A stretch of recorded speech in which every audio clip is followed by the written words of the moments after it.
Nasa inyo bang kaisipan na gawing testigo si Toby Chanco? Ayan na mga kababayan, si Congressman Toby Chanco ay mukhang titistigo po. Pabor dito kay Vice President Inday Sara Duterte.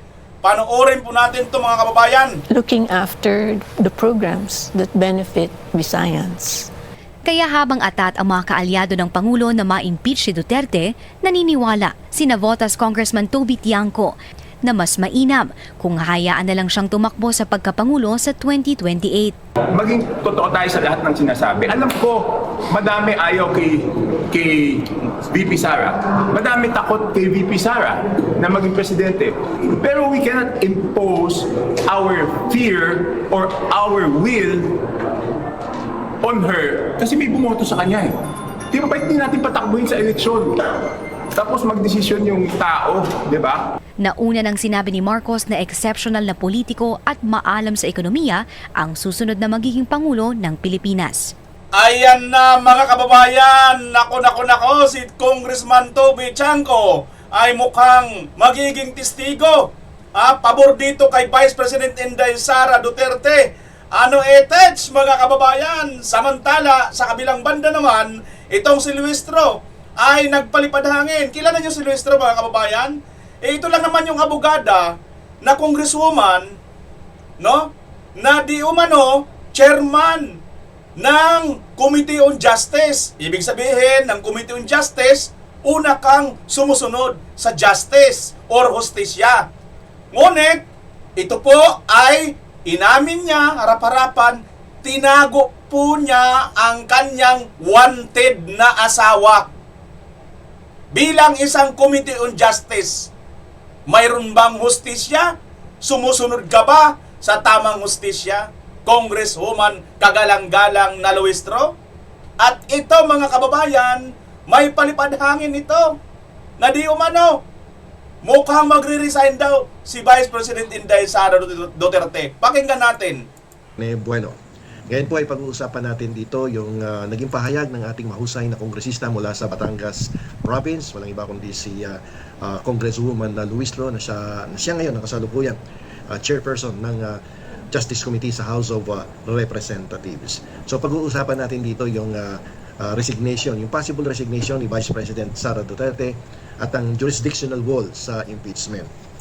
Ayan mga kababayan, di ba may palipad hangin sila na ito daw po di umano si Vice President Inday Sara Duterte ay magre-resign bilang pangalawang Pangulo. At di umano kahit daw po mag-resign na ay patuloy pa rin po itong uusigin at patuloy pa rin po ang process ng impeachment.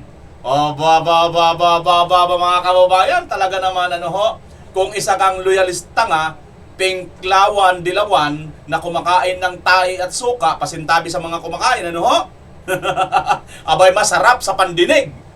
Ngunit para doon sa mga matatalino at hindi nagtatanga-tangahan at hindi nagbubububuhan at hindi naggagagugaguhan ng utak, it's a big no. Una pa lang mga kababayan, para sa akin pagka ito ginawa ni Vice President Inday Sara Duterte, this is the sign na malaki ang posibilidad na guilty siya dito sa mga paratang sa kanya. Kaya maliwanag pa sa sikat ng araw, the more na si VP Inday Sara ay sumasagot, ibig sabihin, naniniwala siya na wala siyang kasalanang ginagawa. Gets nyo kabayan? Well, hindi pa po tayo nag-uumpisa. Introduction pa lang po ito. At ngayon, makikisuyo po ako sa inyo na paki-like nyo po itong video na ito. This is worth it na i-like at i-share, lalo na mga kababayan. Bakit? Mayroon po itong part 1, part 2, at baka may part 3 pa po ito. At ito po ang mga butas, malalaking butas po ito ng impeachment ni VP Inday Sara. Series po ito mga kababayan. Makikita nyo po rito, ipapakita ko po sa inyo bilang isang political, nagre-reaction sa mga political na mga video mga kababayan. Bueno, maraming salamat muna sa lahat ng mga walang sawang sumusubaybay, nagla-like at nag-share. Nakita ko po, tumataas na po yung mga bagong viewers natin. Salamat po sa mga bagong viewers. Sana manatili po kayong magtuloy-tuloy manood. Patapusin nyo po sana ang buong videong ito. Maraming salamat mga kababayan, at pag napatapos nyo po ito, may token of appreciation naman akong ibibigay sa inyo bandang dulo mga kababayan. Okay, let's go na po. Let's go na po mga kababayan. Unahin po muna natin ito. Tungkol muna sa pagre-resign na di umano, mag-option, no? Para bagang pinapalipad hangin nila na paragang kunwari sila na ayaw ito gawin ni VP Sara or pupwede itong gawin ni VP Sara. Alam nyo mga kababayan, isa lang ang basa ko dito sa mga ganito, no? Parang ito yung ayaw nilang mangyari, pero ito yung gusto nilang magawa. Ang gulo mo, BMR. Ayaw nila, gusto nila. Ano ba talaga? Bueno, panoorin muna natin si Attorney Rene Bueno. Although this is hypothetical, pero magiging basihan po natin dito ay mga provision sa ilalim ng ating saligang batas. Ang layunin po natin dito ay ipaliwanag kung bakit ang pagbibitiw, possible resignation ng Vice President Sara, ay dapat magresulta sa agarang pag-dismiss ng impeachment trial base sa mga prinsipyo ng saligang batas. Kasi sabi po ni Congresswoman Luistro, kapag nag-resign si VP Sara, pwede pa rin ipagpatuloy yung pagdinig sa impeachment trial court sa Senado upang makamit yung parusang perpetual disqualification to hold public office, kasi removal lang yung mawawala, no? Yung matanggal siya sa pagka-vice president. So sabi niya dapat ituloy. Yun yung kanyang legal opinion. Pero ito yung atin, no? With due respect to the good Congresswoman from Batangas. Sa ilalim po ng Article 11, Section 3, Paragraph 7 ng 1987 Constitution, ang hatol sa impeachment ay binubuo ng dalawang parusa. Ang una ay yung pong removal from office and disqualification to hold any office. So bibigay ko po kung ano yung aking legal na punto dito. Yung salita pong and, no? A-N-D. Sa batas, no? Ang and po ay isang conjunctive word. Ibig sabihin, ang dalawang parusang ito ay hindi pwedeng paghiwalayin. Kumbaga, sila po ay inseparable. Sila ay magkadikit o kaya glued together. Kumbaga, kambal sa tuko to. Hindi mo pwedeng na paghiwalay itong dalawang kaparusahan na ito sa ilalim ng ating saligang batas. Okay? They should be tried as one. Okay? So, dahil sila ay conjunctive, dapat silang litisin at igawad ng magkasama sa iisang trial. So, hindi pwedeng magkaroon ng trial para lamang sa disqualification kung ang usapin ng removal ay wala na sa lamesa. So, mahirap yun. Yan ang hindi naman sinasabi sa ilalim ng ating saligang batas. Alam niyo po, meron tayong tinatawag na doktrina sa ating mga jurisprudence, no? Sabi dito sa doktrina na to, the accessory follows the principal. Malawak ang application nito, and then we can also apply this doctrine dito sa impeachment trial in the event the Vice President will tender her resignation. Okay? Dito natin papatibayan ang argumento gamit ng isang fundamental principle under the existing law. Ito ang puno o ang pangunahing layunin ng impeachment. No? Ang pangunahing layunin ay tanggalin sa pwesto ang isang mapanganib na opisyal. Sa kaso ngayon, ito ay tungkol, no, sa impeachment complaint ni Vice President Sara Duterte. So sa impeachment complaint na to, ang pangunahing layunin natin dito, tanggalin si VP Sara sa posisyon bilang isang vice-presidente. Yan yung principal penalty. Ngayon, ano yung accessory penalty dito? Yung disqualification to hold any public office. Ito yung sanga o yung dagdag na parusa na nakadepende lamang sa pagkakaroon ng principal penalty. Okay? Ang puno, yung removal.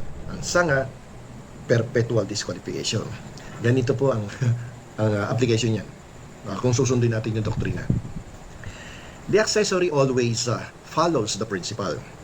Kapag ang principal, yung removal, ay nakamit na sa pamamagitan ng resignation ni Vice President Sara Duterte, ang accessory, yung disqualification to hold any public office, ay wala na ring basihan para ipagpatuloy ang pagdinig sa impeachment trial court.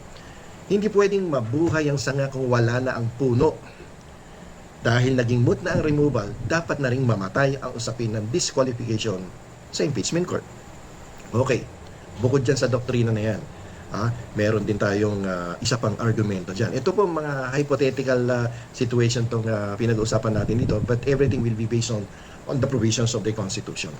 Ito, pag nag-resign si Sara Duterte, mawawala na ang jurisdiction ng impeachment trial court. No? Alam naman po nating lahat, ang impeachment ay isa pong special jurisdiction na ibinigay ng konstitusyon sa Senado. Okay? So yung impeachment para lamang yan sa impeachable public officers. Pursuant to Article 11, Section 2 of the 1987 Constitution, ito pong prosesong ito ay para lamang sa mga opisyal na nasa pwesto, mga incumbent, impeachable officials. Ngayon, kapag nag-resign ng isang impeachable public official, hindi na siya public official. She will now be classified as a private citizen. So sa sandaling mag-resign si VP Sara, siya ay nagiging isang pribadong mamamayan na lamang. Okay? Tingnan natin yung wall.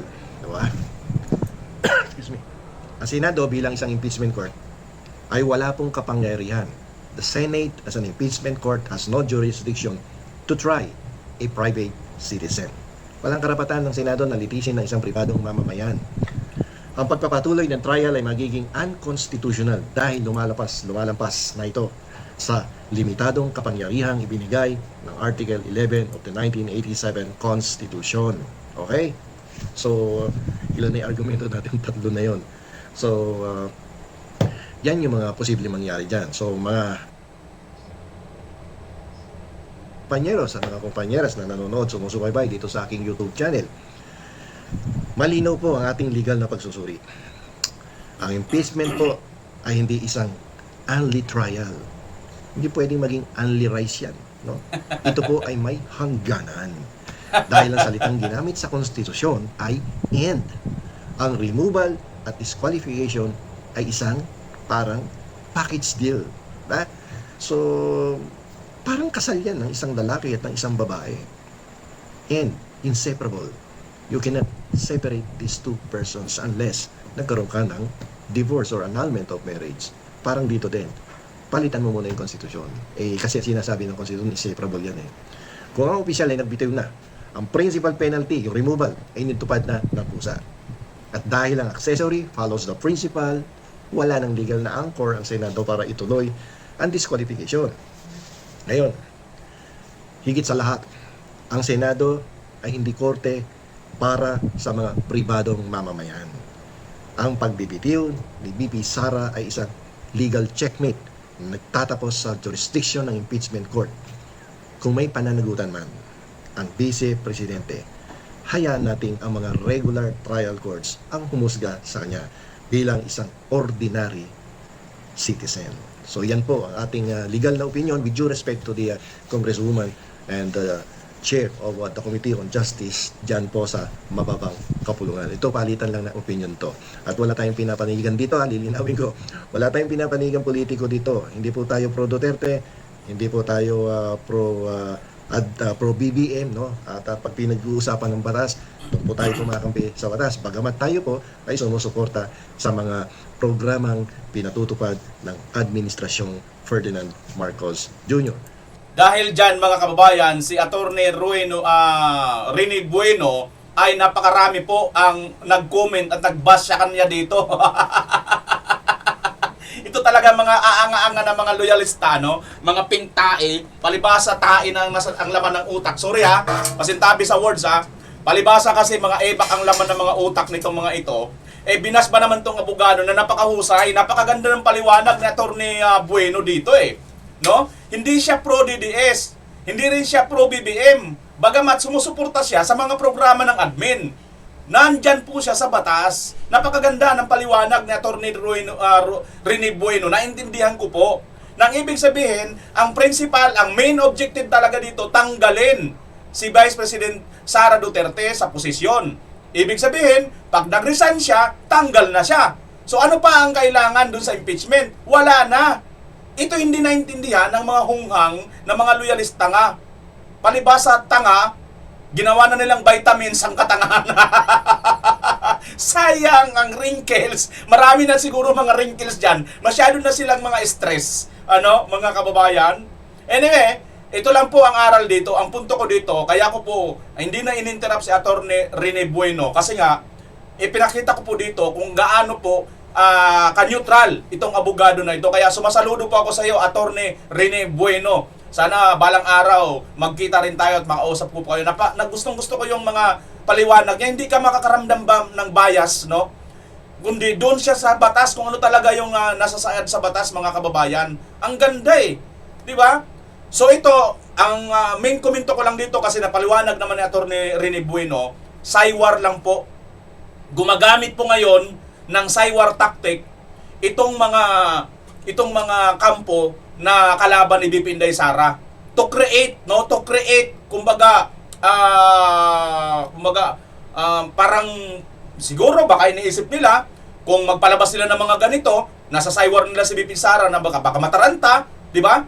Pero I think hindi matataranta. 16 ba naman ito mga abogado, mga batikan ni BP Sara, mga tatalino? Hindi mo kaya ito, no? So ngayon, mga kababayan, ito lang ang punto ko dito. Maliwanag. Bagamat ang panaywar lang nila ito, maliwanag ang objective nila. Pabor ito sa kanila, mag-resign man si BP Sara, pwede pa rin nilang gawin lahat ang gusto nila. Kaya ngayon, para sa atin, payo naman natin. Ako, payo ko kay BP Sara, tuloy. Bloodbath ito, bloodbath. Kasi, pag nag-resign si BP Sara, that is tantamount to say, na guilty siya. Di ba? Possible yan na pwedeng sabihin na guilty siya. Which is gustong-gusto nila yan. At lalo na sila ngayon dyan, lalo na sila magtatatam-tumbling ngayon dyan. Ito nga, Vice President si BP Inday Sara Duterte, di ba? Kung birahin nila, matindi. How much more kung hindi na ito Vice President, di ba? So, mga kababayan, ito po ang ating sinasabi dito. Saywar lang po ito. At good job, Atty. Rene Bueno, kasi pinaliwanag mo, bagamat isa kang supporter ng programa ng administrasyon, neutral ka pa rin. Good job, Atty. Rene Bueno. Sana dumami ang katulad sa iyo ng mga abogado. Yan, mga kababayan. Tungkol dyan, ha? At ito na. Punta na tayo dito kay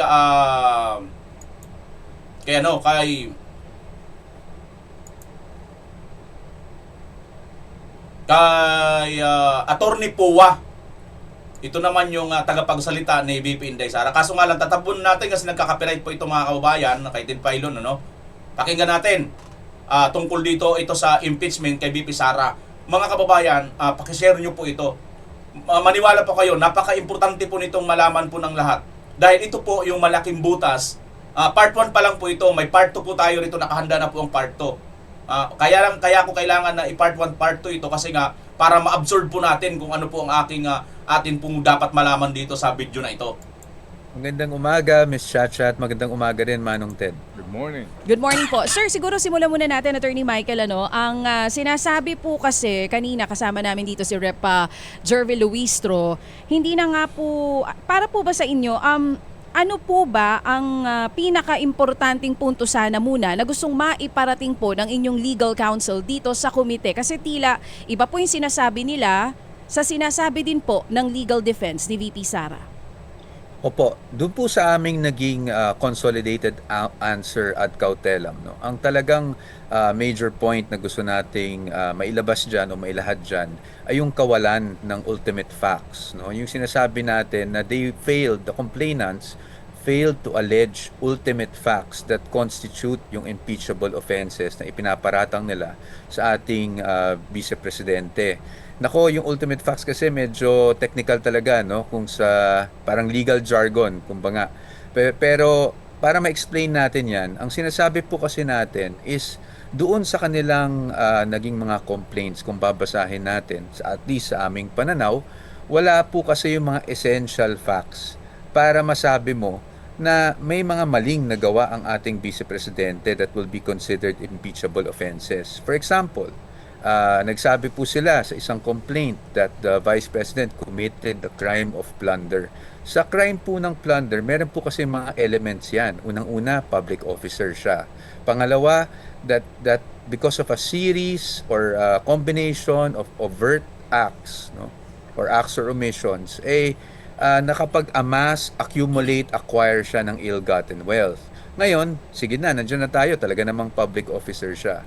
Pero pagdating doon sa accumulation, amassing, or acquisition of ill-gotten wealth, wala naman pong nakasulat doon. So, tila sa amin, naging speculative, conjecture, sweeping conclusion. Yan po yung pananaw namin Ngayon, sinasabi nila it was a non-answer. Of course, tayo naman, nirerespeto naman natin ang mga pananaw at opinyon ng kung sino man.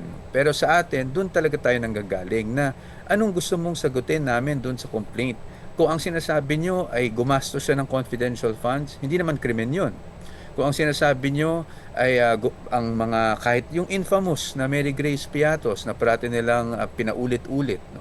Yun naman po, kung yun man ay alias, hindi naman po tama po ba o mali po ba, yan naman po ay nakapaloob sa mga intelligence operations, wala naman pong mali doon.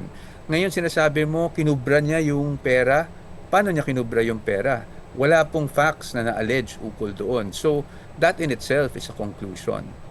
May sinasabi po kanina si Rep. Luistro, ayon po sa kanya, yun pong naging sagot nyo ay hindi daw talaga maging yung ibang mga members sa committee, no, hindi talaga directly answering the accusations. It's more of leaning towards sa mga hindi dapat lang matuloy yung impeachment pero hindi sinasagot yung mga akusasyon. Sinasabi din po kanina ni Luistro na okay lang naman daw po na hindi mo na magpakita ng ebidensya sa ngayon dahil ang tangi lamang naman na magdedesisyon kung magpapatuloy ang impeachment ay ang members ng committee. Kumbaga sole judgment ito ng members ng komite. Ano pong tugon nyo doon?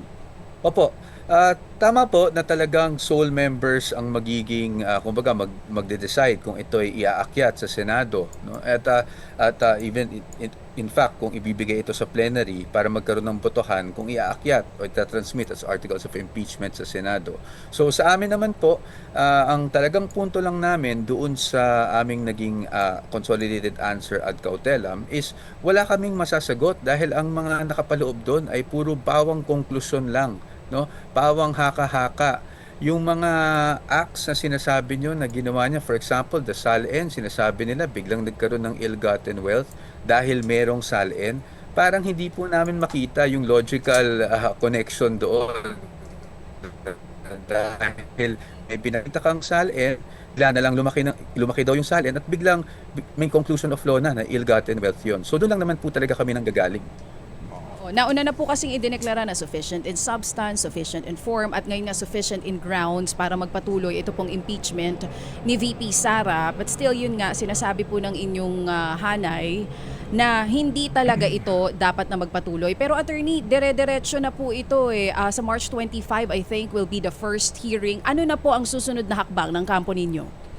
Sa amin naman po, kasi po ang pagkakaintindi ko po doon sa rules ng House on impeachment proceedings, pagdating naman po dyan sa hearing na gaganapin, wala pong pwedeng maging partisipasyon ang mga abogado o ang panig ng Vice Presidente.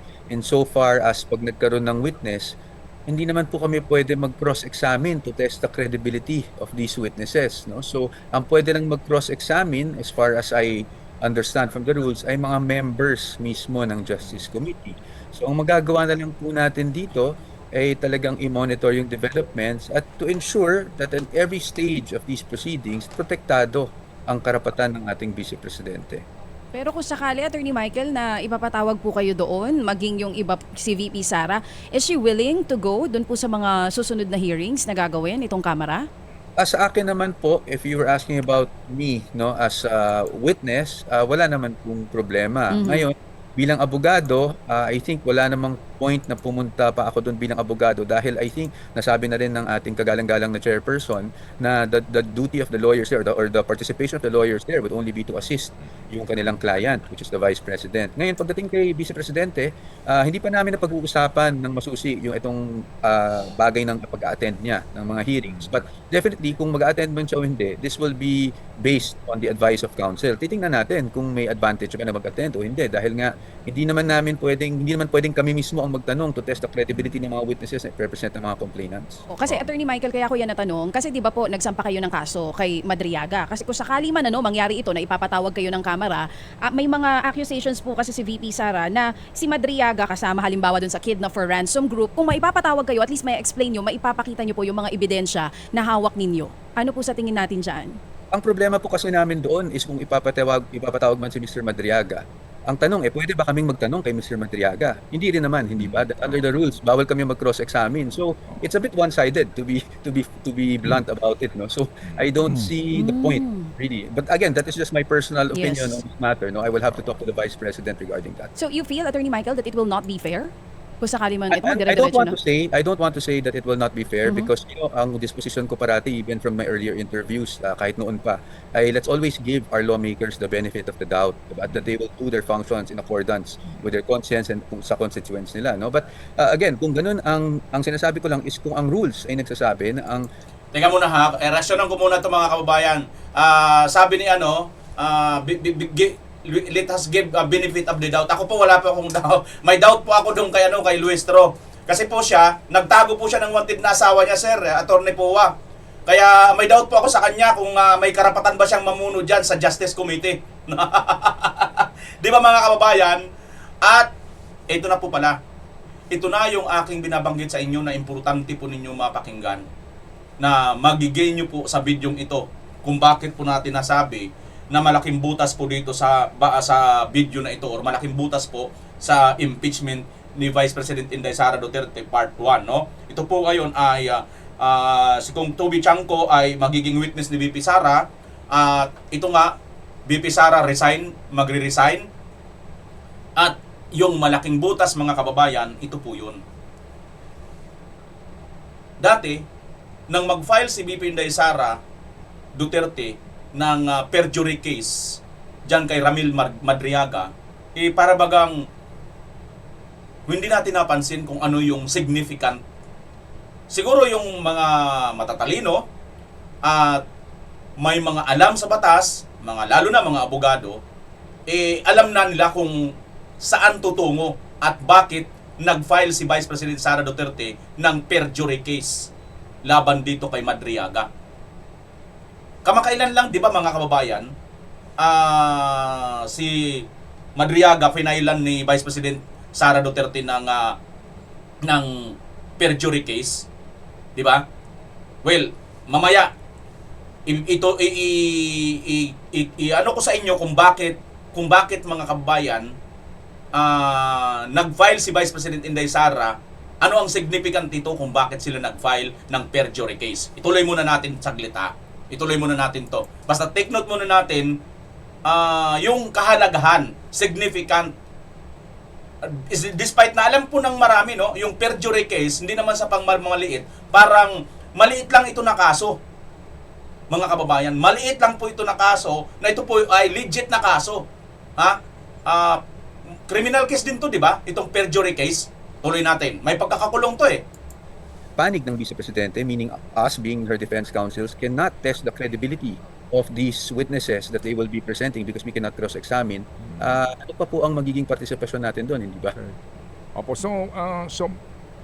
pwedeng mangyari na mag-waive na rin ng right to appear and face the accusers nitong si VP Sara sa magiging hearing ng Committee on Justice, Attorney Powa.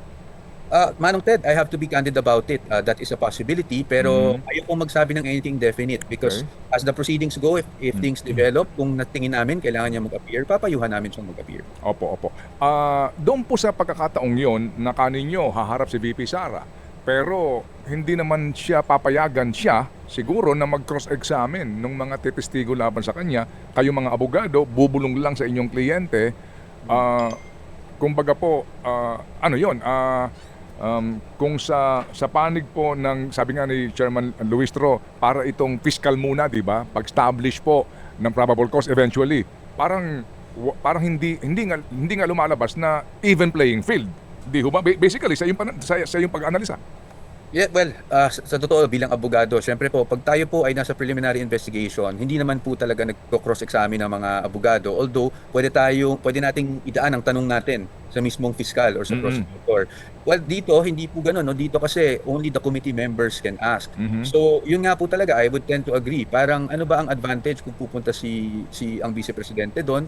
Tapos, hindi naman natin matest ang credibility ng mga maninira sa kanya, for example. Hindi ba? So sa atin, we will have to really monitor the development, see Okay. kung may advantage. Kung may advantage naman po, wala naman po problema, we will advise the Vice President. Of course, ultimately, it will be up to her.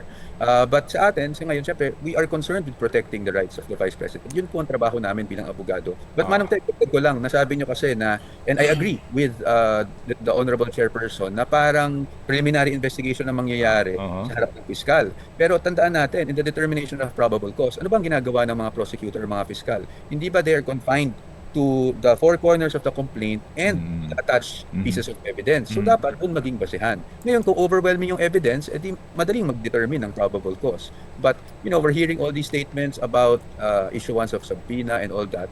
While we will not comment on that yet dahil titingnan muna natin yung subpoena. Unfair naman kung magsalta na tayo doon. Pero overwhelming ang evidence, bakit may ganito pa? Hindi ba? Kanina nga po, ang una kong punto, Di ba? Ang ganda-ganda ng paliwanag dito ni Attorney Puwa, mga kababayan. Oh, bakit pa sila pupunta dyan kung sakasakali dahil at hindi rin naman nila mako-cross-examine itong si Ramil Madriaga, mga kababayan, yung sinasabi di umano na bagman na nagpapakilalang bagman ni VP Inday Sara, mga kababayan. So, useless, di ba? So, ang dating nito para bagang sige, punta ka dito pero paglalaroan ka lang namin at kukuhanan ka lang namin ng puntos. Parang ganun. Nakatali, halimbawa, para bagang pinakyat mo sa ring yung dalawang boksingero, pero yung kakampi mong boksingero, may suot na gloves, nakapurma pang boxing, samantalang ngayon, yung kalaban niya, tinalian mo, napuyusasan mo yung kamay, patalikod ng ganun. Paano susuntok yun? Paano yung didipinsa? Ganun ang gustong palabasin dito nitong Hindi po natin inako sa yan kasi nga yan yung ating opinion. Kasi wala naman hindi pantay yung level, hindi level yung field din. 'Di ba? Hindi level. Hindi pantay. So useless. Kaya wag na pumunta, wala rin mga kwenta Makukuhanan lang kayo diyan ng puntos toho kay Chairperson Luistro, yung claim nga ninyo na nasaan ang ultimate facts dito. At ginawa ko pong halimbawa, yung pong usapin ng unexplained wealth, no? And vis-a-vis disal and irregularity, yung hindi pagkakatugma ng kita sa umano'y yaman. Kasi po, di ho ba ang inyo pong argumento nga dito, nasaan ba dito yung ultimate facts? Gayong lumalabas na wala pang ebidensyang hawak Di ho ba? Ang sinasabi, hihingi pa lang ng bank records o maging AMLAC records or even nga yung BIR records. No? So, natanong namin siya tungkol doon sa puntong yon na kumbaga lumalabas nga na yung dapat evidence muna bago yung hearing, di po ba? Ito nga po kasi sui generis attorney. At dito, ito ho ang sinasabi na ang magagawa ng komite ay bigyan po ng pagkakataon ng subpoena ang magmomosyon ang isang miyembro para maglabas ng subpoena to require the banks or even AMLAC or BIR to produce the records of the Vice President. And that's the process, attorney. Well, yun nga po, no? Although naintindihan natin na sui generis ito, syempre po, lahat ng ginagawa natin ay dapat na ayon pa rin sa batas at sa ating mga rules. Ngayon, we do not agree na pwede yung accusations first before evidence. Diba? Dapat, bago ka mag-accuse, meron ka ng ebidensyang hawak. Hindi naman tayo pwedeng mag-aakusa na lang tayo, maninira tayo ng tao, tapos bigla tayo maghahanap ng ebidensya, hoping na sa paghahanap natin, there is something incriminating that will suddenly come out. Hindi ba? So yun po talaga yung posisyon namin dito. Ngayon, despite all of that, we respect the processes, we respect the Committee on Justice. So tayo naman, ika nga, hindi kailangan sumagot ng Vice Presidente dito, pero we found the need to answer, albeit ad cautelam, para lang mai-point out yung nakikita namin na walang ultimate fact. Pero yun lang po, i-monitor lang natin yung development. Okay, sige. So, you will monitor the development. When will you approach the High Court? Ano ho ang... Ayan, mga kababayan, tingnan nyo ang punto na naman dito, isang butas na naman dito, mga kababayan, wala pa pala silang ebidensya. Puro lang ito akusa. Kaya tama nga ang title nito, ultimate, wala pa silang ultimate evidence. Paano nangyari yun, di ba? Ito nga rin ngayon na narinig natin kay dito sa NBI at saka kay Buying, di ba? Di ba ganito ginagawa nila ngayon? Wala pang ultimate evidence na po pwedeng makonvict. Nakikita nyo, mga kababayan, ang pangyayari, no? Itong pagkakaiba, dito sa sitwasyon na dito kay BP Inday Sara, ginagamit nila yung mababang klase or antas lang ng pag-aakusa. Kahit wala ka pang ebidensya, basta mag-akusa ka lang, to be followed na, saka pa lang magkakalkal ng ebidensya. Which is illegal ito. Hindi ito yung naaayon sa batas. Kasi dapat, nag-akusa ka, mayroon ka ng ebidensya, tama hindi? Kasi ganito yan eh. Kahit sino sa atin, pwede naman mag-akusa eh. Tama hindi? Nakita, may mga ganyan post na si MBI, Matibag, di ba? Nasaan na ba yun? Alam ko mayroon eh. May ganyan si Matibag na sinasabi eh. Na para baga nga, pwede daw, kung sino-sino lang mag-akusa, pero, basta may sinabi siyang ganun eh, na pwede ako mag-akusa na si ganito, parang deliver yata ng dildo ba yun? Ano ba yung dildo? Dildo ba yun? Ano ba yun? Mag-deliver daw dun sa bahay ng isang babaeng senador. Di ba?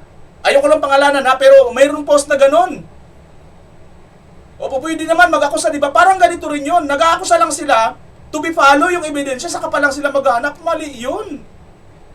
Pero despite this, ginagalang pa rin nila ang proseso, sabi nga dito ni Attorney Powa. Tuloy natin ha, mga kababayan. Yan, butas na yan. Ang mga pagkakataon o senyalis nito, because dito ho sa inyo pong answer, meron na ho kayong mga pinupunto na hindi po pagsunod sa due process. Opo, the option to go to the Supreme Court always there, no? There's always that possibility. Pero sa ngayon, hindi pa ako makapagbigay ng definite. Kasi titingnan natin kung merong mga sa tingin natin ay maling na gawa dito sa committee. Siyempre, gusto natin bigyan sa committee muna natin ilatag yan na mali po ito, no? That we disagree, that we oppose. Okay. Mga ganitong bagay. Opo. Ngayon, kung hindi pa rin kami pakinggan, then maybe that would be the appropriate time. But yes, there's always that possibility. We are not denying that. Pero kung kailan yon, I think we'll have to wait and see. Kasi nga, ako, personally, we'd like to give the committee the benefit of the doubt first, no, na maging impartial. Okay. Yung pong resignation na sinasabi, Teka mga kababayan, ayan na, di ba? Tingnan nyo ha, yung sinasabi dito,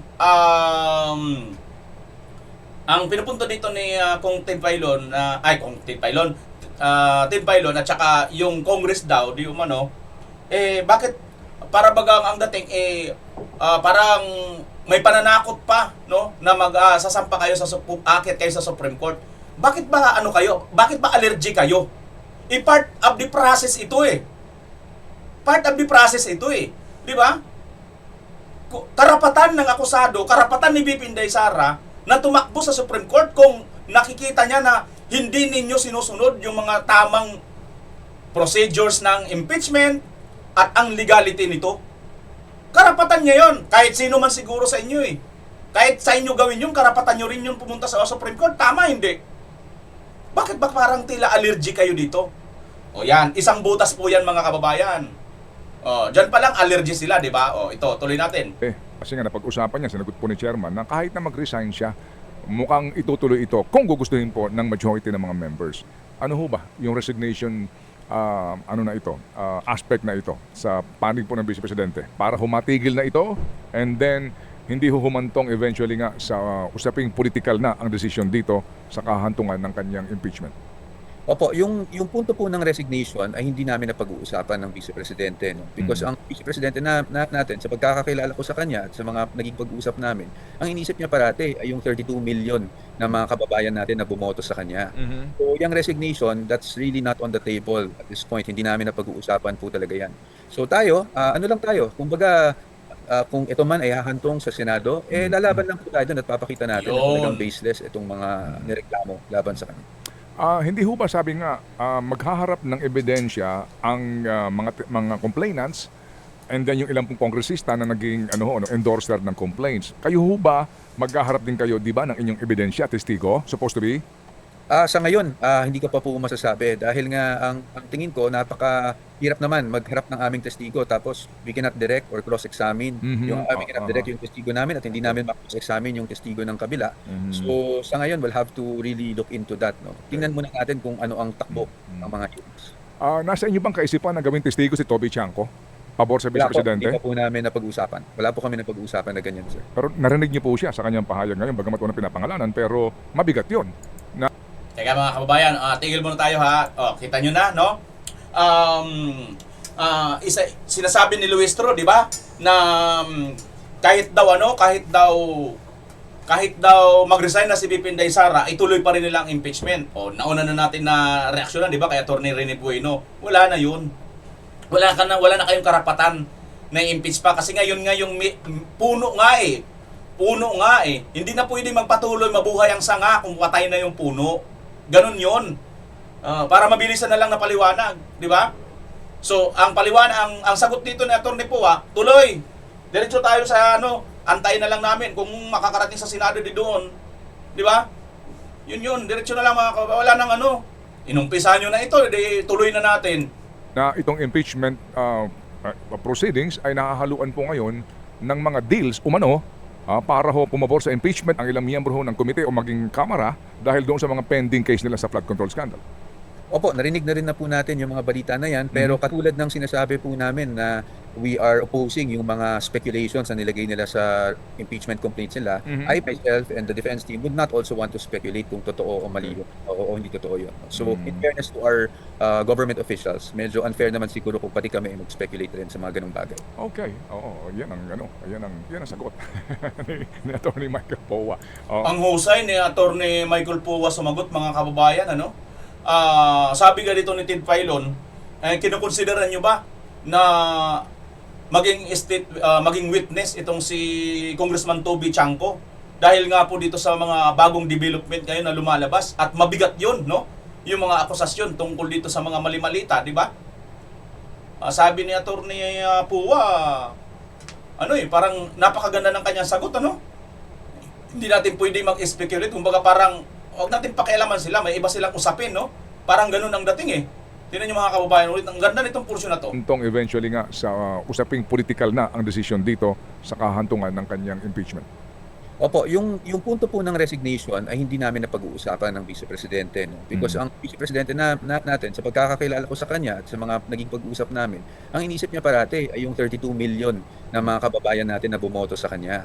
So yung resignation, that's really not on the table at this point. Hindi namin napag-uusapan po talaga yan.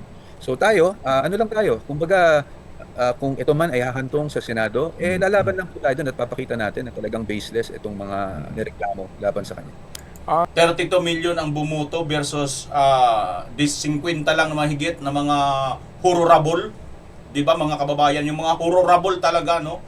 50 lang mahigit versus 32 million. Aba, swerte nyo. Biruin nyo, 32 million. Tinanggalan nyo ng karapatan para lang mapagbigyan kayo.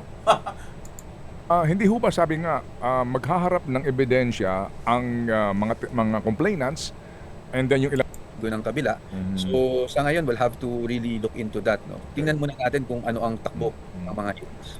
Nasa inyo bang kaisipan na gawing testigo si Toby Chanco pabor sa Vice Presidente? Hindi po namin napag-usapan. Wala po kami napag-usapan na ganyan, sir. Pero narinig niyo po siya sa kanyang pahayag ngayon, bagamat walang pinapangalanan, pero mabigat yun na itong impeachment proceedings ay nahahaluan po ngayon ng mga deals umano para pumabor sa impeachment ang ilang miyembro ng komite o maging kamara dahil doon sa mga pending case nila sa flood control scandal.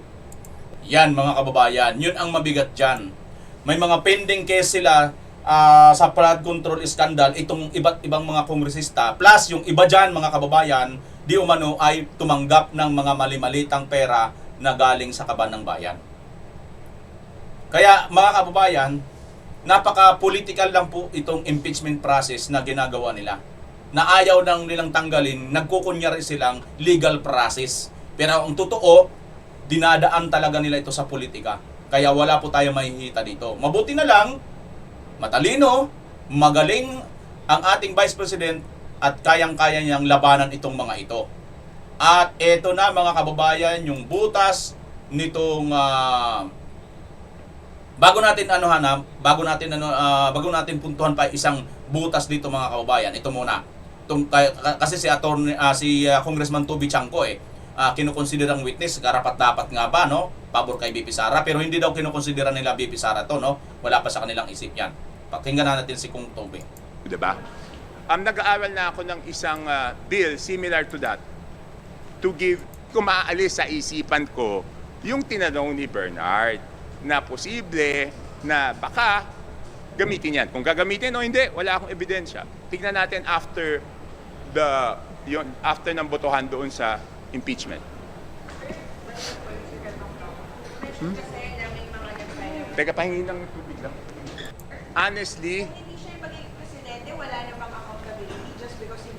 Honestly, tingin nila maaareglo nila iba eh. Pero si Sara, sa tingin nila, hindi nila maaareglo yun. Kahit, maging totoo tayo, kayo paano ba kayo mag-isip? Sa tingin nyo ba maaareglo si Sara o hindi? O, kayo tatanungin ko, definitely no. Di ba sir, parang passing judgment naman yun sa ibang tao na pwedeng ma-elect din ang presidente? Siyempre, I'm entitled to my own opinion, di ba? Ayan mga kababayan, napakahusay ng opinion dito ni Vice President tuloy, ni Kong Toby Chanco. Ang opinion niya, pag si VP Sara ang maging Pangulo, ay hindi po magpapaareglo. Pananagutin po sila. At sinabi na rin po nila ni VP Inday Sara, hindi siya papayag na walang managot. Kaya hindi siya maaareglo. At ito nga ngayon, mayroon pong lumilipad na hangin na baka itong si Congressman Toby Chanco ay maging witness. Dahil marami po ang sinasabi ni Congressman Toby Chanco. Itong mga iba, hindi po napapanagot at nandyan pa po sila ngayon. Sila ngayon yung mga nagsisilbing mga hukom bitay dyan sa Kongreso dahil po sa mga mali-malita. Mga kababayan, abang-abangan natin ang development pa nito, So, ayan na. Punta na tayo sa ating main na pag-uusapan mga kababayan. Isa pa ring abogado, mahusay na abogado. Yung pinakamalaking butas nitong impeachment laban kay VP Inday Sara, ito na po yun. Panoorin natin mga kababayan. Okay, so una-una po yung status ng impeachment case, like what I've already stated dun sa intro, ay na-declare na nga daw po as sufficient in grounds. So currently, depende na lang po kung paano natin strictly bibilangin, ay more or less nasa 8th or 9th step na po tayo ng impeachment. Si Attorney Niel Abayon po ito mga kababayan. Baka naman, 399,000 na po ang kanyang subscribers. Baka naman, ang hindi pa nakapag-subscribe dito, mag-subscribe naman po kayo mga kababayan. Wala naman pong bayad yan. Utang na loob, maawa naman kayo. Tuloy. Nakiutang na loob. Sa bagay, hindi ko naman yan, kusa nyo naman ginagawa yan. So kung gusto nyo lang, kung ayaw nyo naman, malaya naman po tayo lahat. Pero kung nagugustuhan nyo, ay ano pang inintay ninyo? Share nyo na to. Process sa HOR level. Okay, so yung basis po natin is still the rules of procedure in impeachment proceedings ng House of Representatives. And just for clarification, this is still the 19th Congress rules, pero Isosolve natin dito mga kababayan yung sinasabi natin na pinakamalaking butas dito sa impeachment ni VP Inday Sara na ito ang maaaring dito talaga makakatiyak tayo mga kababayan na si VP Inday Sara ay lusot ligtas po. Hindi po siya may impeach. Maniwala po kayo mga kababayan. Ito po yung magiging magandang pruweba or basihan natin. Mapapanood nyo na ngayon. At kailangan nyo po itong i-share sapagkat worth it po ito ngayon na inyong malalaman. Talagang atin po itong bilang isang bilang isang supporter, hindi lang po tayo gustong makapagpambula lang sa inyo, kundi hinahanapan, nagtatrabaho po ako, sinesearch ko po talaga na hindi lang basta pambubula yung aking maihatid sa inyo na mga video. Gusto ko po mayroon pong makatotohanan at mayroon pong kabuluhan ang aking maishishare sa inyo mga kababayan. Bagamat hindi po ako abogado, pero pakinggan nyo po ang mga sinasabi ng mga abogado na maaari nagiging passers-by lang sa ating sa ibang mga katulad sa atin na mga walang alam sa batas. So like what I've repeatedly explained, ito lang yung may kita natin sa Congress website. So ito pa rin yung applicable na rules despite it stating na 19th Congress pa nga. Okay? So kaya ko po nasabing nasa 8th stage pataas na tayo because of course tapos na tayo dito sa filing and initiation. So yan po yung first step. And then yung sa referral to the appropriate committee, yan po yung second step. And then the determination of sufficiency in form, third. Substance, fifth. And then yung pag-file po ng answer ni VP Sara, itong section 6, that's the fifth. Tapos kung i-consider natin na separate yung pwede sana mag-reply yung complainants pero winave nila, yun sana yung sixth step. Tapos after kasi nun may rejoinder din, may right to file a rejoinder si VP Sara. So yun yung sanang magiging 7th step pero na-skip na yung dalawa. So anyway, kung tuloy-tuloy lang natin yung bilang, nasa 8th stage na po tayo kasi ito na po yung papasok na provision. Kasi ito po, nasa Section 7 na tayo. After receipt of the pleadings, affidavits, and counter-affidavits, and relevant documents provided in Section 6, so on and so forth, the committee shall determine whether the complaint alleges sufficient grounds for impeachment. So ito yung natapos nila kahapon, yung 8th step. So currently, nasa 9th step na po pala tayo, 9th stage na. Yung 9th step po niyan is ito na. If the committee finds that sufficient grounds for impeachment exist, mag-conduct na sila ng hearing, di ba? And then the committee, through the chairperson, may conduct itong examination and cross-examination by members of the committee dun sa mga witnesses and parties to the impeachment case. Okay? And then after nito, kung matapos na itong mga hearings na to, the next stage will be the submission of memoranda. Ito. Pero malayo pa to kasi mag-hearing pa yung HOR. So when you say submission of memoranda, ito na yung parang summary ng lahat ng pleadings na final po ng parties to the impeachment complaint. Kasi kung yung first step po kasi ng complainant is magpa-file sila ng verified impeachment complaint, after nun, di ba, pwede sila mag-reply. So may dalawa na silang pleadings. So kung ganun, kailangan nila mag-submit ng memoranda tapos yung summary or yung substance ng both pleadings na yun ay pagsama nila sa isa. So same din po sa Vice President since pwede po siya mag-file ng answer. Tapos kung nag-reply sana yung complainant, pwede rin siya mag-rejoinder. So yung laman ng both answer niya and the rejoinder, ipapagsama din po yun sa memoranda para mas concise at mas madali masundan ng committee yung flow ng discussion or arguments ng complainant at ng respondent.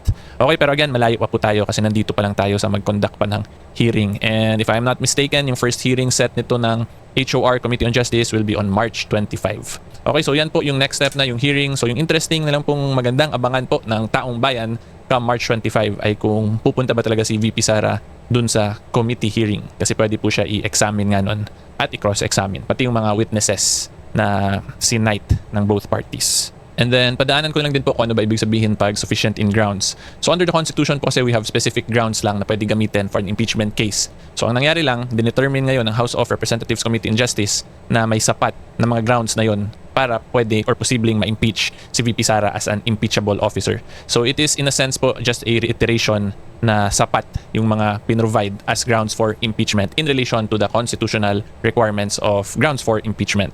So para siyang redundant pero wala nandun po sa rules ng House. So kailangan nila yun sundan or gawin. Otherwise, posible naman silang ma-technical kasi nilagay po nila dito the committee shall determine whether the complaint alleges sufficient grounds for impeachment. Okay, so anyway, yan lang po ang pinaka-status so far ng impeachment complaint ni VP Sara as of today, March 19, 2026. So ngayon po, i-discuss na natin yung answer ni VP Sara, yung answer ad cautelum niya kung whether or not non-answer ba talaga yun or kung mahina ba talaga yun.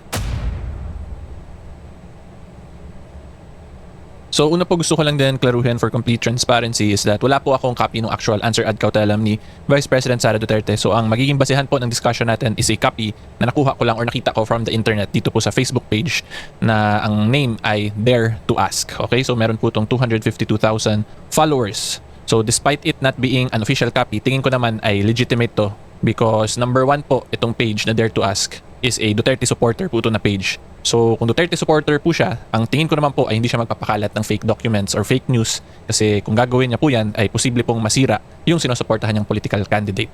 Okay, and then yung second reason po is because merong stamp receipt dito by the House of Representatives Committee on Justice by, I think this is Joanne, date March 16, which is the date nag-file po si VP Sara nitong answer kasi ito yung last day pwede siya mag-file. And yung time is 4:30 PM. So ang sinasabi naman po ng mga congressmen sa interviews ay 4:30 PM nga daw po nung March 16 nag-file si VP Sara nung answer niya. Okay? Okay, so ito po yung magiging basis ng discussion natin ngayon po. Tingnan niyo mga kababayan ha, napakahusay nitong mga abogado na ito. Kitang-kita po talaga, no? Bagamat ito ay pinagbibintangan na Duterte supporters or DDS attorney ng mga hunghang, mga kababayan na ito naman ay sa tingin ko neutral din. Batas lang din po. Kita nyo mga kababayan, iniisa-isa niya talaga, hinahimay niya yung basihan niya kung bakit kinuha niya itong resibo na to o yung ebidensya or itong final ni VP Sara na ad cautelum na ito. Hinimay niya muna kung ano ang basihan niya kung bakit niya ito parang pinaniwalaan. Tuloy natin. Sagutin ko yung first interesting question or magbibigay po ako ng point of view ko dun sa issue na since inulit lang daw po to ng mga complainants ay dapat ma-dismiss agad. So magbibigay ako ng point of view ko sa question na yun. So dito po natin yan makikita sa first few paragraphs. So number 1, no different from the 2025 articles of impeachment filed against respondent before the Senate and declared void ab initio by the Supreme Court in Duterte versus House of Representatives. These impeachment complaints must be dismissed. The impeachment complaints recycle the same accusations against the Vice President as those contained in the nullified 4th impeachment complaint filed by the 19th HOR including conjecture, so on and so forth, absent any. So ito muna yung bigyan nating comment. So ang masasabi ko lang po dito, Teka mga kababayan dito, di ba may binasa dito si Attorney Niel na mayroong void ab initio. Tandaan po natin, void ab initio, ang kahulugan po nito, void or hindi tama, mali, mula umpisa pa lang. Ab initio. Ab initio. Umpisa pa lang mali ito. Hindi ito tamang proseso na to. Kaya mahalaga po yung punto na yon na nilagay po dito sa sagot nila BP Inday Sara. Ibig sabihin, ito pong pinail nila, pinail nilang impeachment ni BP Sara na tinatalakay ngayon sa Kamara, sa paniniwala ng kampo ni BP Sara, ito ay void ab initio o sa umpisa pa lang ay mali ito at hindi ito tama. Hindi ito makatarungan, hindi ito legal. Okay? So, tuloy natin. Para masara natin yung punto na yan, ito yon. Naalala nyo, di ba? Yung inisyu ng Supreme Court nung una ay February 6, di ba? Pero itong ginawa nila, mayroon po silang i-final na February 2. So, nagigits nyo ng punto natin mga kababayan tungkol dito sa void ab initio na to. Ibig sabihin, dahil doon sa pag-file nila ng February 2, instead of February 6, maaari nang ang umpisa pa lang nito ay mali na. Gets nyo na mga kababayan? Tuloy natin. At bakit ad cautelaum? Kasi nga po, kukwestiyonin na nila yan doon sa Supreme Court. Nakareserba. Okay? Tuloy natin. ito is hindi po ako sang-ayon na dapat i-dismiss kasi daw it's a recycle ng same impeachment complaint from the previous impeachment complaints. And the reason being is simple lang po. Kasi if we... kita nyo mga kababayan pinagbibintangan ito na DDS supporters. Pero ako hindi ako naniniwala. Ang pinaniniwalaan ko, based on the batas po ang kanyang sinasabi dito. Kita nyo ayaw nga niya nga rin pong maniwala na i-dismiss ka agad ito Di ba? Ayon dito sa pinail na BP Inday Sara, dapat i-dismiss pero sa kanya ayaw. Di ba? Hindi siya naniniwala. Bakit ano reason niya? Patuloy natin mga kababayan, panoorin. Cycle ng same impeachment complaint from the previous impeachment complaints. And the reason being is simple lang po. Kasi if we read the Duterte versus HOR case, yung 2025 po na dinesisyonan ng Supreme Court as penned by Senior Associate Justice Marvic Leonen, nilagay po talaga at in-emphasize to ng Supreme Court. Ito na-discuss ko naman na to in my previous videos na hindi pa na-absuelto si VP Sara talaga because ang naging reason for the dismissal ng previous impeachment complaints was due to constitutional issues kasi mali-mali po yung nagawa ng House of Representatives in relation to the right to due process ni VP Sara. Kaya na-declare as null and void ab initio po yung previous impeachment complaints, yung 2025 impeachment complaints. In other words, hindi po siya na-dismiss kasi sinabing wala talagang sala si VP Sara ng Supreme Court. Okay, so hopefully naintindihan po ninyo kasi magkaiba po yung nadi-dismiss because of constitutional issues versus a dismissal based on the merits of the case. Okay, and pangalawa ko lang pong masasabi dito ay hindi ko rin naman po masisisi yung defense lawyer kung ito yung gagamitin nilang argument. Kasi of course, as the defense lawyers, ang trabaho mo po talaga is to argue to the best of your abilities na sa tingin mong papabor sa kliyente mo. So of course, since the previous impeachment complaints were declared unconstitutional, then they can argue same yung grounds na ginamit, dapat siya ma-dismiss din kasi na-declare na nga. Pero yun nga po, like what I explained, kung merits yung titingnan, hindi pa talaga na-desisyonan yun ng korte. Doon lang sa constitutional issues yung na-desisyonan na ng korte. Kasi nga po, mali-mali yung House of Representatives in relation to the right to due process ni Vice President Sara Duterte. Okay, so baka po may negative reaction kayo yung mga Duterte supporters. Pero yun yung reality po kasi talaga kung basahin natin. Klaro po yun sa Duterte case nga. Nakalagay doon na hindi pa na-absuelto talaga si VP Sara from the merits. So ang gawin ko, ipakita ko na lang po talaga sa inyo para mas maintindihan ninyo. So ito po. Ayan mga kababayan. Naintindihan kita, Attorney Niel Abayon. Don't worry. Kami po mga Duterte supporters, naintindihan po namin. Hindi ka po kumikiling kung kani-kanino. Pinapakita mo lang po totoo. Totoo naman na hindi naman po dinesisyonan ng korte yung merits nung merits ng kaso or ng impeachment. Ang dinesisyonan ng korte yung void ab initio. Umpisa pa lang mali na. Ano yon? Yung due process mali. Kasi nga po, 4 na impeachment yung nag-consolidate yun noon. At this time, same na same yan ngayon. Yun din, attorney, ang hindi ko rin maintindihan sa iyo. Bakit hindi mo rin ito maintindihan yung void ab initio? Same kasi ito Naalala nyo yung first na impeachment? Di ba? 4 na impeachment yon. Ngayon din naman, 4 din na impeachment. At sasabihin mo, sandali, okay na ito ngayon, hindi. Kinonsolidate nila Pinagsama nila yung final noong February 2 Ngayon sasabihin mo na, na-dismiss na yun, nawala na yun. Oo, nawala na yun, pero bakit nyo tinick up? Nagets nyo yung punto mga kababayan? Kaya isa po ito sa mga malalaking butas. No? Malalaking butas po ito ng impeachment ni VP Inday. Tuloy pa natin. Sana ano nyo ako mga kababayan, nasusundan nyo po ako ha. Po is GR number 278353, July 25, 2025, Supreme Court, Manila en banc. Silionen, Senior Associate Justice po, imponente, Sara Z. Duterte versus HOR, Attorney Tori. Nagpapaliwanag dito si attorney at talagang pinakita niya na itong decision which is para sa atin ng mga DDS supporters. Hindi po natin na binibigyan ng malaki na pong malaki pa pong atensyon kasi naintindihan po namin naintindihan po namin na totoo naman na hindi pa ang desisyon lang talaga ay na technical lang po kasi nga po hindi tama ang due process. Dahil isa lang po dapat na impeachment sa isang taon. Torion versus HOR. So yung gusto ko pong ipakita sa inyo Kaya lang siyempre si attorney, ito opinion ko lang siguro si attorney baka curious, baka mamaya maraming mag-unsub sa kanya kasi nga po marami pong nagpa-follow dito ng mga DDS supporters Di ba? So baka masyado siyang na-curious. Attorney, don't worry, relax. Hindi naman ng mga DDS supporters, hindi basta-basta yan alam ko matatalino mga DDS supporters Matatalino tayo, di ba? Comment yung mga kababayan kung bubo. Walang bubo dito. Ako, bagamat wala akong mataas na pinag-aralan pero kahit papaano gusto kong makapag-share sa inyo nung mga galing sa mga matataas ang pinag-aralan. Yung mga naging passers-by lang. Ibig sabihin, nung napadaan lang sa ating pandinig, napadaan lang sa ating mga utak, na mga mahalaga na kailangan natin matandaan. Dito nga sa mga usapin sa bayan, tuloy natin.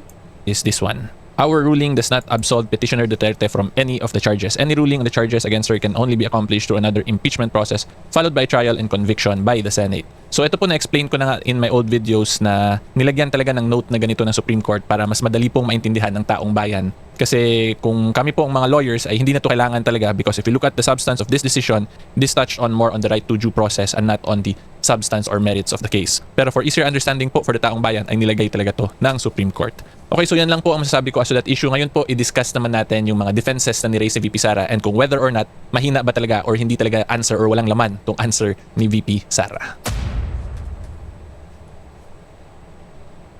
Okay, so quick break lang po, my fellow taong bayan, mga Kasimor, at gusto ko lang po kayo pasalamatan kasi we have recently crossed po 390,000 na po tayo na subscribers sa YouTube. Parang kailan lang po, nasa 380 tayo, no? Yung reminders ko pa ulit-ulit 380. So maraming salamat po sa inyong lahat na nakasubscribe, and of course, thank you in advance sa mga magsasubscribe pa lang po. And then tandaan po ninyo, pag sa YouTube po kayo magsasubscribe, 100% libre po, basta sa YouTube yon. Okay, so hopefully po you can consider subscribing sa YouTube, and of course, i-like din po mismo itong video na to. Ngayon, tuloy po tayo sa discussion. So after reviewing this po fully, yung answer, although 13 pages lang to siya, pero pag isa-isahin ko kasing i-comment, ay aabutin tayo ng mga isang oras. So isa-summarize ko na lang po, but I will be reading the key points dito na hinighlight or pinut in bold po ng defense lawyers. So yung una-una dito is yung the impeachment proceedings violate right to due process. So this one, although hindi nila na-mention, pero yung equal protection clause kasi is somewhat related din sa right to due process, or they work together, they work hand in hand. Considering yung second part po ng section 1 of article 3 discusses yung equal protection clause. Diba? So yung una doon nakalagay, no person shall be deprived of his right to life, liberty, or property without due process of law, nor any person shall be denied equal protection of the laws. So yun yung equal protection clause, yung pangalawa. So although strictly speaking, iba talaga yun sila, but again, somewhat related, kaya nga po nakalagay under the same section. So ipakita ko lang po sa inyo, Article 3, Section 1, yan. So ito po, nor shall any person be denied the equal protection of the laws. So ibig sabihin lang po nito is that yung mga tao that belongs to the same classification should... Mga kababayan, ito na po yung main event natin. Ito na po yung pinakamalaking butas. Tutok na po kayo, sana nakarating pa kayo dito sa dulo na ito kasi ito na po yung pinakamalaking butas ng batas ngayon, mga kababayan, o itong pangyayari dito sa impeachment ni VP Inday Sara. Matama nyo pong pakinggan at ipapakita ko po sa inyo yung punto dito, mga kababayan, na kailangan natin ma-take up. Should be treated equally.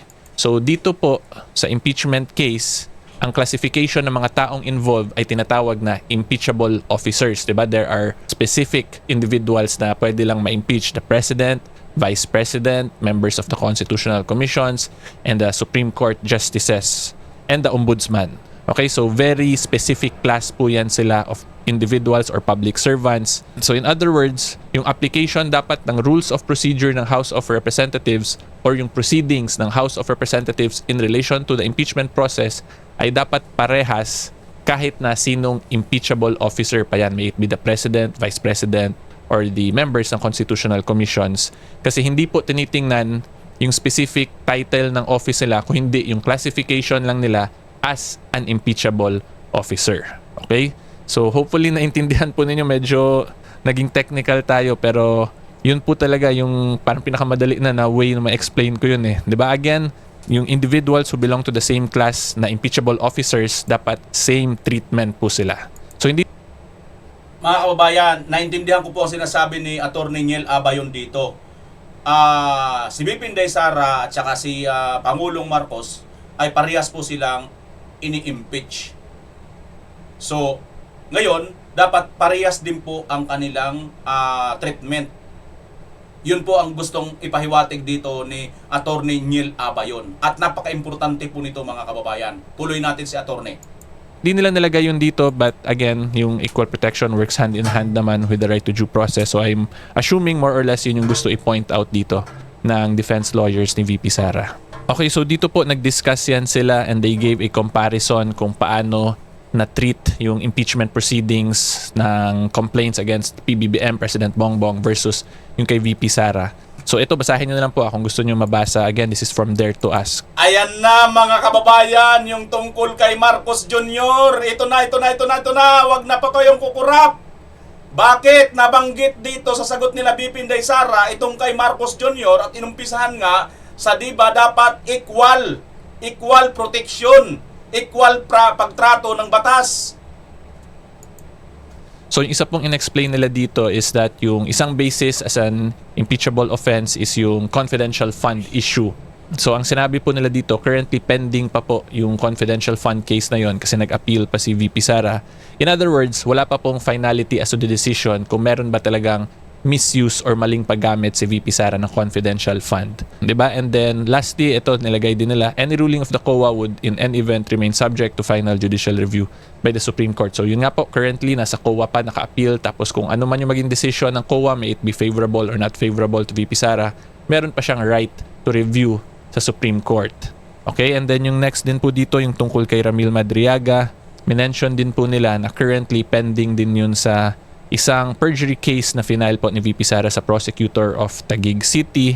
So in very simple terms po, yung mga grounds na ginamit against VP Sara ay may mga pending cases pa without actual finality of the decision kung whether or not may mali ba talagang ginawa si VP Sara as to this one, yung sa allegations ni Ramil Madriaga, and to the COA na notice of disallowance in relation to confidential funds. Okay, pero despite those cases pending, ay declare pa rin siya as ngayon sufficient in form and substance, tapos yung most recent as sufficient in grounds. Okay, so ngayon, with everything that I've said, ano ba talaga yung main point or yung issue? So hindi na to nila na-discuss dito sa pleading, pero may idea ako kung ano yung gusto nila i-point out. Ano yun, attorney? Ano yun? Teka, sandali. Mga kababayan, may idea po si attorney kung bakit hindi po nila pinoint out. Ito po yung alas. Pakinggan po natin mga kababayan yung alas. Panoorin natin. Kasi kung titingnan po natin yung impeachment complaint proceedings against PBBM, one of the reasons or one of the grounds na ginamit dun is yung alleged kidnapping and surrender kay FPRRD to The Hague. Therefore, may betrayal daw of public trust or a culpable violation of the Constitution because of that. And in that ground po, ang ginamit na argument ng House to dismiss based on everything I've read at nung nanood ako ng impeachment proceedings, ay wala pa daw finality yung decision ng Supreme Court, yung habeas corpus case currently pending sa Supreme Court. Therefore, there is no official declaration or court order na nagsabi na mali yung ginawa ng government ni PBBM in relation to the kidnapping and surrender of FPRRD to The Hague. Okay, so kung i-correlate po natin dito, bakit inalaw ng House na ito kahit pending pa sa COA tapos may right to appeal pa si VP sa Supreme Court, ay naging basehan yun siya na impeachable offense, yung confidential fund issue na yon, pati yung kay Ramil Madriaga.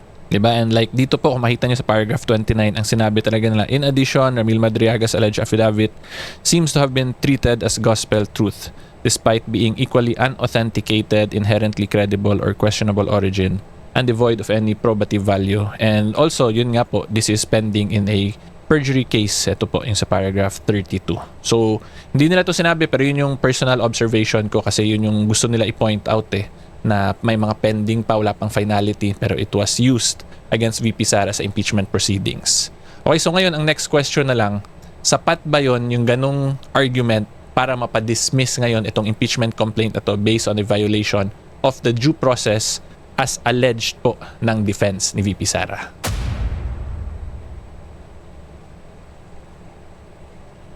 So, in very simple terms po, ang nakikita kong gusto i-point out dito ng defense is that merong malicious prosecution or malicious investigation or malicious impeachment complaint proceedings na ginawa yung HOR kasi nga hindi equal yung pag-treat kay PBBM at kay VP Sara. So, pwede po yan siya ma-dismiss based on that argument pero it is subject to a very heavy burden on the part of the defense. Kung Yan, mga kababayan. i-allege talaga nila yon na may ganong malicious na ginawa yung House sa Supreme Court. Alam nyo, mga kababayan, nakuha nyo na. Nakuha nyo na yung punto dito. Ito yon. Ito yon. Maari hindi nyo pa napanood dito si Atty. Niel Abayon, pero maari din napanood nyo na ito kasi napakalaki na rin po ng views nito. Pero kitang-kita, mga kababayan, una inumpisahan niya sa pagbabasa na sinasabing void ab initio, no? At naalala ninyo yung grounds para ibasura yung impeachment kay PBBM, kay Marcos Jr. dahil daw wala pang decision ang Supreme Court doon sa i-final na habeas corpus kay Tatay Digong.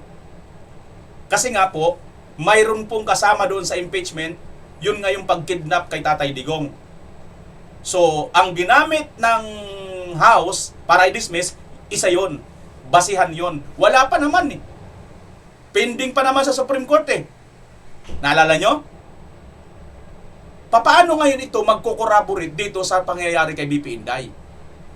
Naalala nyo, di ba? Nauna nang na-dismiss yung or nabasura ang impeachment na i-final doon sa kay Marcos. Pagkatapos, itong si Vice President Inday Sara Duterte, kamakailan lang, nag-file po siya ng perjury case laban dito kay Madriaga.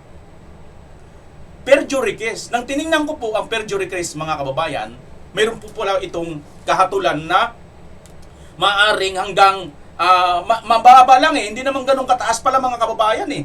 Ang perjury case ay maaari lang po itong mahatulan. Ang maximum lang po ay 4 na taon, mga kababayan. No? At maaaring magmulta. 4 na taon pinaka-maximum nito. Isang araw, 3 araw, o isang buwan, 4 na buwan, hanggang 4 na taon. Maliit lang, di ba? Pero hindi pala yan yung isa sa significant. Although, maganda rin yan pag nanalo si VP Inday Sara, ibig sabihin, wala talagang malaking basihan sa kanya or sabi nga ultimate evidence. Kasi itong witness na ito ay sinungaling na patunayan. Di ba? Ang significant talaga dito, mga kababayan, bagamat pag napatunayan ito ay maliit lang yung halaga o yung kanyang pagkakakulong, 4 na taon lang maximum, ay ibabangga ito, i-corroborate ito dyan po sa nangyari kay Tatay Digong at nangyari kay Marcos Jr. na hindi nagtuloy ang impeachment kay Marcos Jr. dahil wala pa namang na-desisyonan na Supreme Court decision ang pagkidnap kay Tatay Digong. Likewise, dito kay Madriaga, hindi pa rin na-desisyonan. Pero bakit itong ginawa ng HOR magkaiba? Trinato nila ang pangyayari kay BP Inday Sara, kay Tatay Digong at kay Marcos Jr. Trinato nila na hindi pa yon ground for impeachment kay Marcos dahil nga wala pang desisyon ng korte, pending pa.